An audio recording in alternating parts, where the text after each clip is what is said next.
Live from the chicken wing capital of the world, Buffalo, New York. You're listening to the Childcare Bridge podcast, your source for the best tips, tools, and tactics on how to market and grow your childcare center, ensuring total domination. Total domination. This is the Childcare Bridge, and this is your host, Michael Tasner.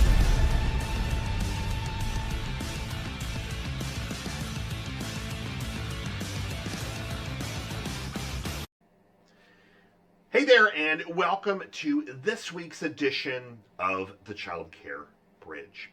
I've been getting a lot of different questions around how to actually craft and deliver, execute, and then follow up with parents and families that come on tours. Like, what does that process actually look like? I'm doing an entire training on this exact thing called the $1 Million Tour, but I wanted to kind of laser focus on one of the 4 core steps to this particular process.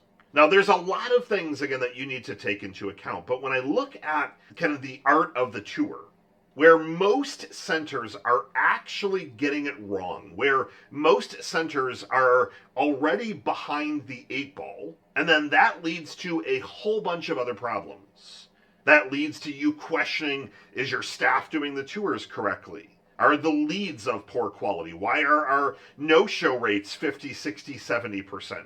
We've got one center that we just took on, and we started looking through their leads, and we're getting a ton of leads. And then we started looking at the tour bookings. Great, we're getting a lot of conversions to tours. But that no-show percentage number was one that was not necessarily being hidden, but it was kind of there, but it wasn't being acknowledged, that 1 out of every 2 tours was not showing up. So you might book 50 tours across a bunch of locations during the course of a week and only 25 show. So what are the core things that even before they get to your center need to actually happen? And this to me is all of the setup. This is all the pre-work that needs to happen. So the first thing is you need to kind of shift your mind and understand that the fortune is going to be in a lot of the follow-up, and the fortune is going to be in how your team does from a closing perspective and presenting the actual offer of enrollment. But you're going to win the battle by putting more focus, more time, more money on everything that happens before they walk in. Let's say, well, Michael, how does that make sense? When someone walks into your center, I want to have them pre-positioned, ideally ready to make an enrollment decision. Now, the slightly complicating factor is that in the past, most families were making a same-day decision. But as things have changed, families, they're looking at 2, 3, 4, 5 different centers, sometimes over the course of a couple of days, a week, 2 weeks. It really varies. But what we're aiming to do is to tip the odds in our favor that we can do a solid enough job across all the different areas to kind of tug on their heartstrings, tug on the psychology, tug on everything from their side to either A, get them to make a same-day decision, or B, at the very least, to give us some clear next steps. So great, we are so grateful for the tour. You guys are the front runner. We're looking at 2 other centers. We want to make a decision on Friday. Okay, great. Can we call you on Wednesday? I'm also going to put something in the mail to you before then. So we're aiming to tip our odds. Can we push them over the edge, but do it in a way that, I don't want to say is not salesy, but do it in a way that we're not like forcing them to sign, but really kind of giving them a no-brainer offer, if we can offer something like that. And again, if not, we're going to have our follow-up game on point. But in today's episode, I want to talk more about all of this setup. I want to talk more about all the pre-things that need to happen before they walk into your center. So the first thing, whomever on your side is having conversations with that particular family, they need to be pulling out one-liners. They need to be pulling out unique things about this family. when I've audited calls, and we've audited thousands of calls, most of them are very generic. Tell me your name, what's the name of your son or daughter, how old are they, what are you looking for in a center? So they're the same kinds of things. How long have you lived in the area? If they're new, what brought you to the area? And not just what line of work, what are some of the fun things you like to do in the community? What are some of the fun things you do with your family? And you start to ask some of those probing questions so that you're actually getting a bunch of information on that initial call. And that information can be passed on to whomever's doing the tour, and they can kind of interweave some of those things. Now, number two, after you've gotten some of that information, I want to make sure that you put them in a place where they almost feel like they're having to sell you. And this is a concept that it's going to take a little bit of time for you to kind of grasp and understand, but you kind of reverse the picture. So whereas most people, they're coming in and you're saying, this is why we're fantastic and we're the best choice, what do you think? We're going to use certain languaging on our calls and our emails and our text messages. We're not even sure that you're a great fit for our center. We're more concerned about great fit for you and your family. And we want to make sure that we keep our community at each of our locations a very tight community. And we want to make sure that you guys are a good fit. Good fit, good fit, good fit. We're going to use that languaging. And what ends up happening is it reverses things a little bit to now the family or the parent on the other side is like, well, geez, I thought they were going to be selling me, but I guess we have to up our game a little bit to kind of show them why we think we're a good family and a good fit for this particular center. Now, as you're doing that and going through that process, you need to kind of indoctrinate them into your way of thinking and into your universe. And how do you do that? Through emails, text messages, an additional phone call or two. You pour on the love, but you allow people to get to know you, get to know your director, get to know some of the teachers, get to know some of the things that make your center or centers unique before they walk in the door. Now, you don't want to overwhelm them or just inundate them with 50 different things, but they're going to kind of get them in short spurts. So they're going to get an email and that's got a link to a video, for example, and that video maybe is 5 minutes and it rapid fires, but it's really impactful. You've got a couple of testimonial stories in that video, like it tells your story. And again, it's not the generic stuff. It's not the same things that everyone else is doing. You're tugging on their heartstrings a little bit, but you're getting them into, this is what the ABC Academy, for example, this is what it looks like to be here. You want them to start to feel like they are already part of that family, that tribe, that community, that they belong, so that when they walk in, they're more so validating their decision, and they're looking for cues that should tell them to run the other way, but they're really validating it rather than just trying to, yeah, I still need to figure this out. Like, I want them to come in like, yeah, we believe this is the best place, and let's go through the tour, but it's a little bit more of a formality, so to speak. So you do that by and number one, getting a lot of really great information from those phone calls, those initial calls where you book the tour. Number two, you indoctrinate them through a variety of marketing methods. Don't forget to send something physically in the mail. And what I don't want you to do is don't just send your enrollment packet. That's not what we're trying to do here. A lot of centers will say, well, we give them all the enrollment paperwork beforehand. I don't want to give them a 50-page document right away. I need to get them excited. I want a welcome video from the director. Now, as we continue to go through the before they get there, the other thing you've got to do is put yourself in the mind of that parent, that family. Is it easy for them to schedule with you or not? We have some centers that schedule as many tours as humanly possible based on their calendar. So maybe 9 to 5, Monday through Friday, if there's a slot, they will be willing to do a tour. We have other centers that they'll say, well, Michael, we're only going to do tours on Tuesdays and Thursdays from 11 to 1. How does that work if most, if not all of your target customers, target families, the parents work?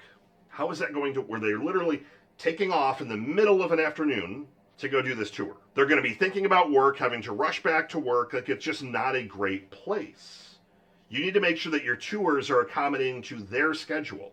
And this is something that I could go down an entire rabbit hole on, because this is a very, very sensitive topic, because we get into a lot of back and forth with directors or whomever's doing the tours on the other side for this exact reason. They see tours as an inconvenience. I see tours as their job. If that's part of their job description to do these tours, to bring in families, to interact with parents, I can't have it to where they're just constantly saying no.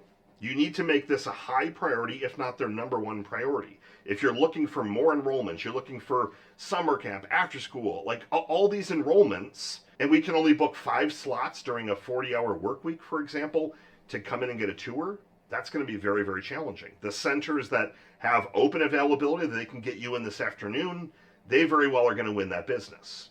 So make it easy and effortless to schedule. And this is all the pre-work, all the pre-setup that has to happen before everything else. The next piece of this equation is making sure that you're in the parent's mind that when they're coming to your center, they're not going to know where to go, they're not going to know where to park, they're not going to know how to get into the building, who are they meeting, who do they ask for, how long does the tour take, what does the process look like? And you do that by giving them an email and a video that explains all these different things. You have a parking spot designated out there with their name on it. Simple sign that you can print for all these different tours. Reserved for the Tasner family, for example. You're going to say, you're going to park in the spot that's going to have your name on it. You're going to walk into the door, you're going to hit the bell button. The front receptionist named Sarah is going to answer the door. She'll let you in, she'll sign you in, greet you, check your licenses, and then you're going to meet me, the director. The tour is going to take this amount of time, and at the end of it, if we feel there is a right fit, we'll talk about potential next steps. Similarly, again, you're seeding that next step and that idea. You do this, all this stuff, everything before they walk in, all of it. Now, my final piece of this equation is my favorite piece, and that piece is to make sure that you have some kind of surprise gift, shock and awe package, something that is going to wow them. Now, this is an area that a lot of centers could use some work on. You have a packet, often, that it's an enrollment packet. Now, that's a decent start depending on what's in it, but I want something above and beyond that none of your competitors are doing. What if you have a bear that you can use the Cricut machine and you can put the name of the child on a little shirt, for example, and put it on the bear? And in addition to that, they've got some swag for your center and the enrollment packet. What's something that you can do that's, again, above and beyond, and it's ideally kind of custom to that particular family.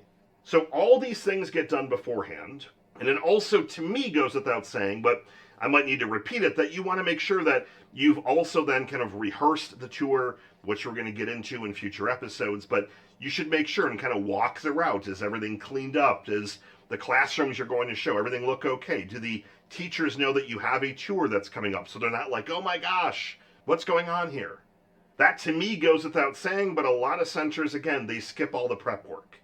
They feel rushed when somebody walks in and they're making it feel and seem like it's an inconvenience. You need to make sure that that family feels like they're the most important family in the world. You need to not just greet the parents, but you need to be greeting the child as well. If the child isn't vibing and they're sitting there crying the whole time, that's going to be a tough sell on your part. But all of this pre-work, indoctrinating them, making it easy to schedule with lots of options for tours, being able to do all of that great stuff ahead of time, rewarming the oven after that first conversation so you're reminding them, confirming that they're going to be there. I want to give them some added pressure, and I want to kind of script that language out so that if you're not able to be there, would you be so kind to let us know so that another family can take that particular spot? Languaging matters. Don't just say, well, I want to confirm that you're going to be there. Would you be so kind to let us know that you're going to be there because I don't want to take a slot away from another family that's looking for that slot? Adds a little bit of added pressure. You go through, you make sure that everything is clean, flawless, everyone knows that there's a tour happening. You've got all your ducks in a row, and you've got this kind of wow, this fun surprise gift. That starts things off on the right foot. Rather than parents walking in not knowing where to go, you've given them all those details ahead of time. So they're a lot more calm, they're relaxed, they know like this is the step This is the next step, the next step. Like it's shown to them. People want to be told what to do. They don't want to come in and be surprised. Okay, great. Our tour is going to last 3 hours. Like, let them know what they're walking into. And that first step, the next step, we're going to take this tour. I'm going to show you all the classrooms and some of the features that make us extremely unique. I'm going to answer a bunch of questions during the tour, and then we're going to go to my office where I'm going to answer more questions for you, and we can talk and see if there's a right fit on both sides to see if it makes sense to proceed. Does that work for you guys? Okay, yep, perfect, works.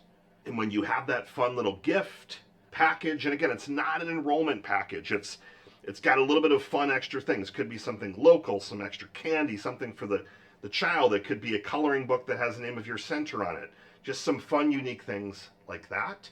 And that is how you start step one, which is all of the kind of setup work and all of the pre-tour work on this path of $1 million tours.